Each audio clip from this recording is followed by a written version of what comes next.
Welcome to this week's Ask Charlie. I have had quite a few people that have got in touch since talking about mum dying at the beginning of November, and they asked me if I would share sort of my journey with grief and how I have coped. And so this week is focused all on that. Where to start with this? I think I need to give you a little bit of background about mum first, so it's easier for you to understand what I'm talking about and why things were sort of as they were. Mum was an incredible, phenomenal, amazing person, but she had her demons too. And those were really difficult, to be honest, to deal with, to understand, to rationalise. I never will know if she was properly diagnosed, but we think she had bipolar. She had episodes of being far from herself. I think they were, or I don't think, I know they were stress-induced, and it's not a proper thing, but I call it stress-induced paranoid schizophrenia. Now, I must say as well, I am absolutely no expert at all. I'm just sharing my story with you all and how, I have coped and how I have dealt with the situation. So growing up, we had this sort of wonderful, amazing mother, but then we had the other sides too, which was difficult, to be honest, to understand. And it's very difficult to love somebody when their behaviour is quite extraordinary. And I think when you have a difficult relationship with somebody, grief is harder. It's much harder to kind of get your head round. When she was amazing, she was so utterly amazing. And when she was having one of her episodes, it was really, really tough. She didn't have an easy life. She had a very difficult marriage, and that ended up much to her sort of distress in divorce. And so she really put a lot onto my brother and I for emotional support. And she never really got the right help that she needed, to be honest. And it's something that my brother and I tried desperately hard to encourage her to do. But sadly, she didn't want to. So I think she was also physically not very well. Whether she admitted to herself how unwell she was, again, I don't know. But she certainly kept a lot of it from us and pretended that she was fine. So her death actually came as a shock to my brother and I. She'd been in London the day before she died. She went up on the train. She had some dental work done, and I think, it was just too much for her. I spoke to her that evening. She was getting a Chinese takeaway. She sounded as happy as Larry, and my brother had just arrived. He lives abroad. He flew into Gatwick. I picked him up from the airport, and he was going down to spend a week with her. And he phoned in the morning to say, Mum, I'm just about to get the train. Charlie's bringing me down. And a policeman answered the phone. The neighbours had found her in the morning and called the police, and it was a shock. It was such a shock for Ed and I. He was planning on going down there and staying with her, and she had been in a really great place, kind of the best she'd been for 6 weeks prior to her dying. And I find this quite emotional. And I think because she was so great for those 6 weeks, we had a wonderful day together in London. We went for a trip. Down memory lane. I took her to see her parents' grave. I took her to her old house.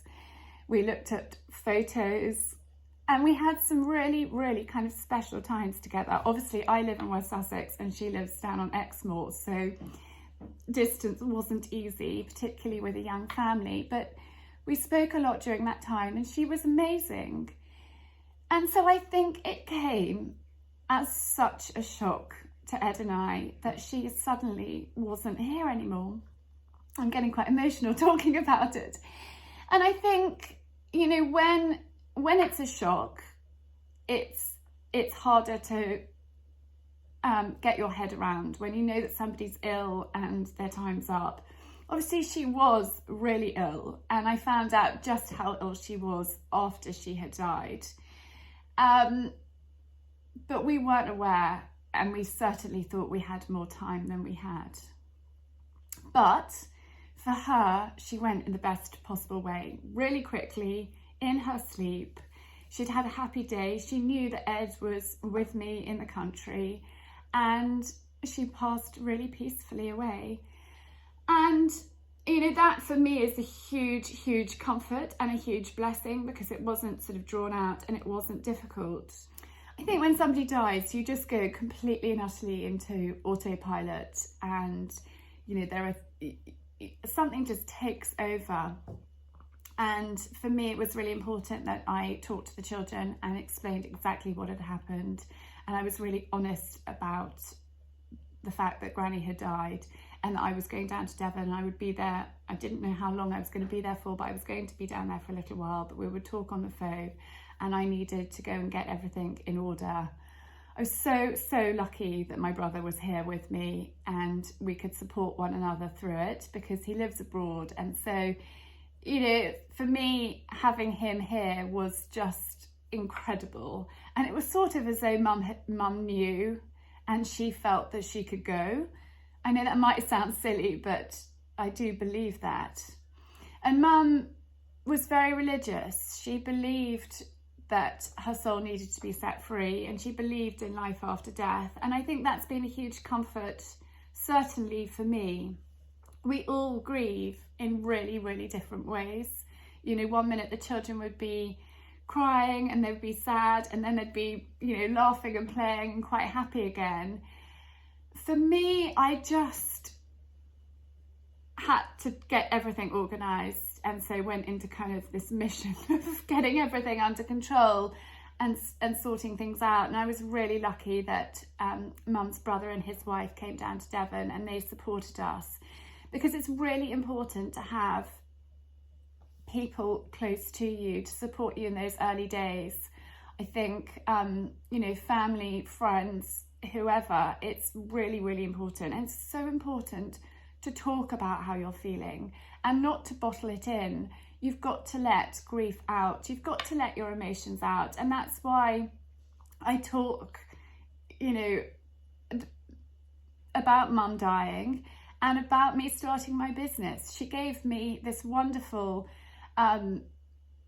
foundations of all of these skills that I learned from her, that I am now passing on through Ask Charlie. And for me, it's always a bittersweet time at the beginning of November, but it's also a really special time, and it's really important to talk about it rather than to bottle it in, because you can deal with grief so much better if you are really open and honest and communicate, and also to reach out and get help. So the wonderful therapist that I worked with, I'd been having sessions with her prior to Mum's death. I think because of Mum's behaviour and her difficult episodes, I needed to talk to somebody about that. And it was Estelle who said to me, you know, Charlie, because you had a complicated relationship, grief is going to be complicated too.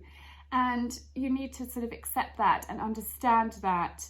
And that sometimes you might feel relieved that actually that's over, and other times you'll feel immensely sad. And for me, that was hugely comforting. And I think, you know, when you look back as well, you look back on all of the good things, you forget about all of the kind of mad craziness. And so I have to rationalise in my brain that actually sometimes she was really jolly tricky. I remember probably 6 months after she died, I bumped into a family friend who said, oh gosh, you must be so relieved. I actually almost punched him. I couldn't believe he'd said that. But I suppose from an outsider, and he was very aware of the difficult episodes, for him, he would see that as a relief. But actually, it was my mother, and I loved her so very much. But, you know, it's different for everyone. My brother grieved in a different way. The children grieved in a different way. It's a very kind of personal time and personal journey. It's different for everybody. You know, grief can be all-consuming. You can feel completely mad at times. For me, it was really, really important that I ate, I slept, I didn't drink too much alcohol, and I just tried to not let things spiral out of control, which I have seen happen, and it's not a great place. I needed to be strong for the children and for the family, but I also needed to let them know that, you know, Mummy was going to cry, and that's okay, and it's really good to cry, and it's really good to let it out.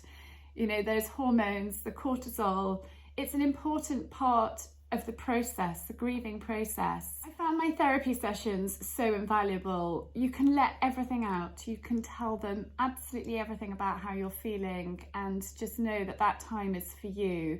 I did talk to my friends, of course I did, and they were, you know, amazingly supportive. But to have that time with a therapist, I found just totally invaluable. And I think often, you know, friends and people that are close to you don't know what to say. They don't know necessarily, you know, what words are going to offer comfort to you.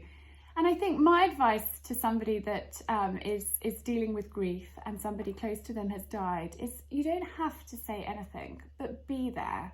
Let them know that you're around. You can just send a message saying, darling, I'm thinking of you. Your thoughts are in my prayers. I'm with you at this time. You don't have to say too much, but let them know that you are there, because that offers so much comfort.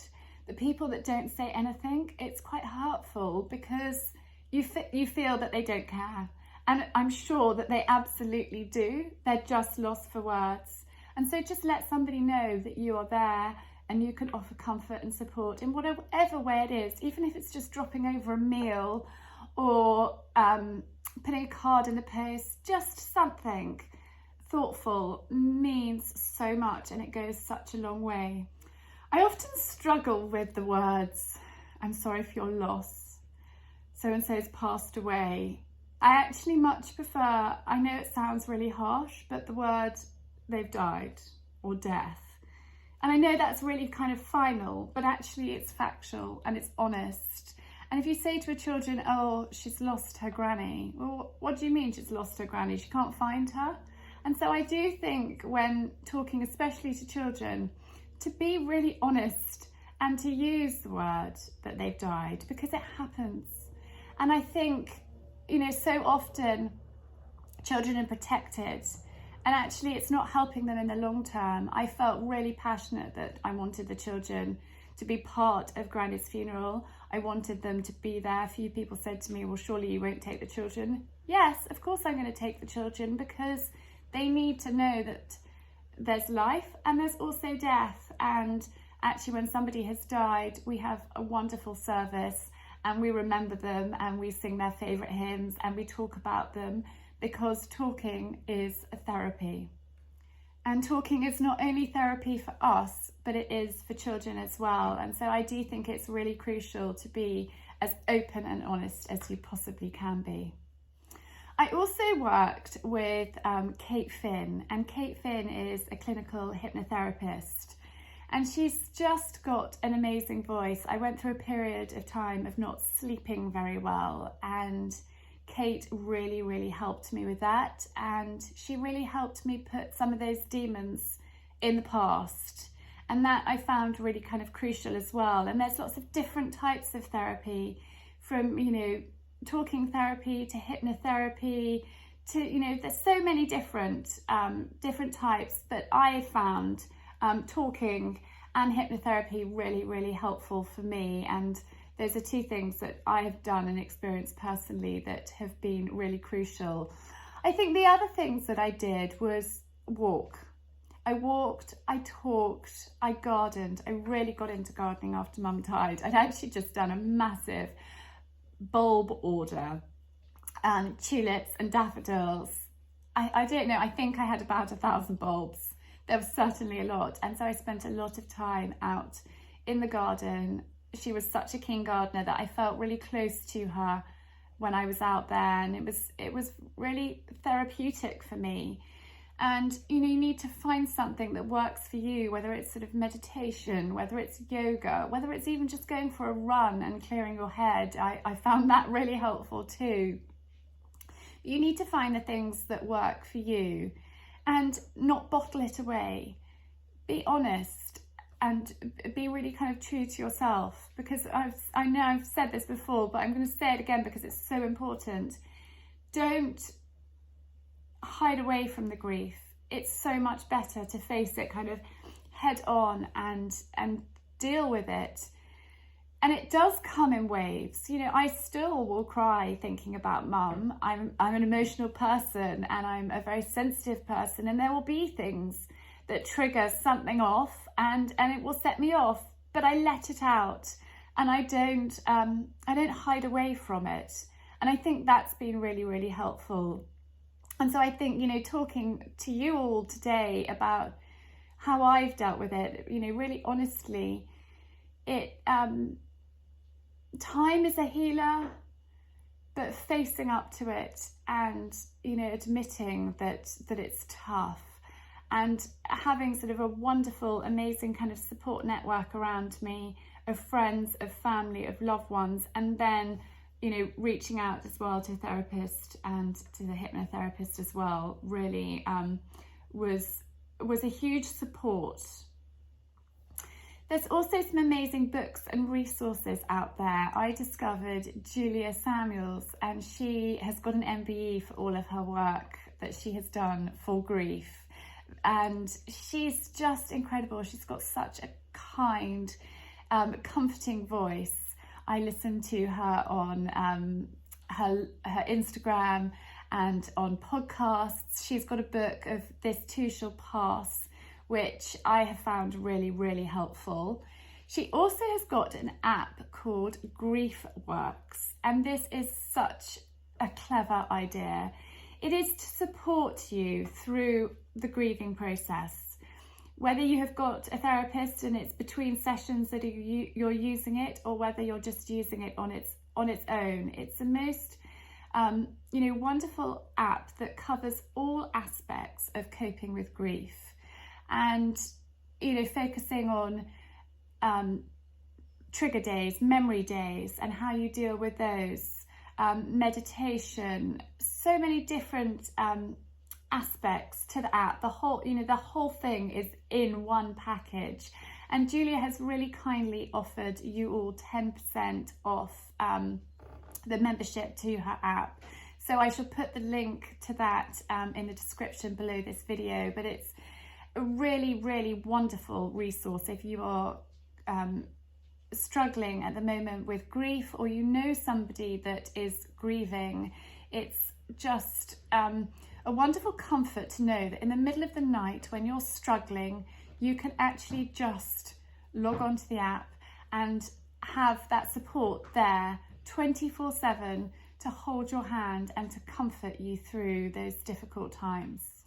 I really hope that me talking to you today about mum's death and how I have coped with grieving for her, I think it's such a personal thing. Everybody's journey and everybody's story is different, but I just want you to be, honest about how you're feeling, and to reach out and get help if you need it, because there is lots and lots of help. There's wonderful books, there's wonderful resources.